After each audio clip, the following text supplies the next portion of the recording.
Dry fruits తినాలి, ఇవి మంచివి అని అందరికీ తెలుసు. కానీ ఏ డ్రై ఫ్రూట్స్ ఎలా తినాలి అనేది చాలామంది చాలా మిస్టేక్ చేస్తూ ఉంటారు. సో ఆల్వేస్ బాదాం అండ్ వాల్నట్స్ని ఓవర్ నైట్ సోక్ చేసి దాన్ని పీల్ చేసి మాత్రమే తినండి.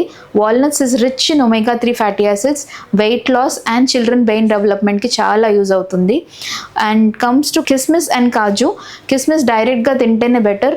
దానికి iron rich food and early satiety ఉంటుంది కాబట్టి వెయిట్ లాస్కి కూడా ఇంప్రూవ్ అవుతుంది. అండ్ ఐరన్ డెఫిషియన్సీ ఉన్న వాళ్ళు పిస్తా అండ్ కిస్మిస్ తినొచ్చు. అండ్ కాజు మాత్రం among the all dry fruits very high in calories.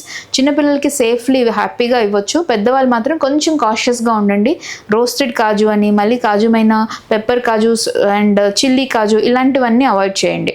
Pumpkin seeds, watermelon seeds and musk melon seeds కూడా, ఇవన్నీ seeds are high in antioxidants and anti inflammation. So joint pains ఉన్న వాళ్ళు especially ఈ seeds along with flax seeds తీసుకుంటే చాలా మంచిది. ఈ సీడ్స్ని డ్రై రోస్ట్ చేసేసి ఒక పౌడర్ ఫామ్లో చేసి అది ప్రోటీన్ పౌడర్ లాగా ఎవ్రీడే మిల్క్తో మిక్స్ చేసి కూడా తీసుకోవచ్చు.